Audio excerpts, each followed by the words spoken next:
You can take Celiac one. disease approved. Thank you so much. I appreciate that. You're welcome.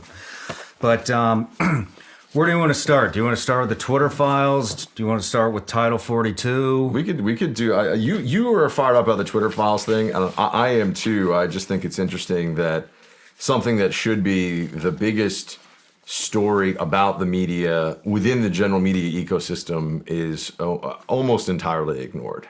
Yeah. Right. And we know why, but it's just fascinating. This should be a huge thing, right? This should be enormous. This should be Watergate, which people talk about all the time now. But because of the political implications of it, it is overwhelmingly ignored.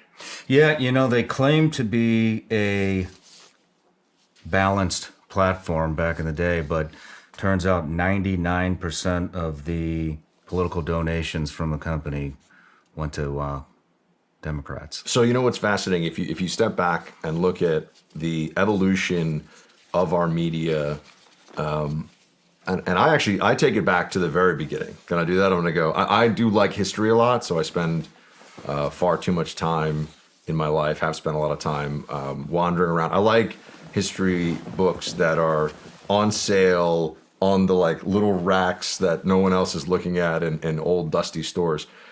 But if you look at the origins of American media and journalism, there was always an understanding that it was partisan. It was for a purpose. If you look at what the founding fathers dealt with, newspapers were taking very explicit political positions, and whether it was Federalist, Anti-Federalist, so on, aligned with an ideology, right?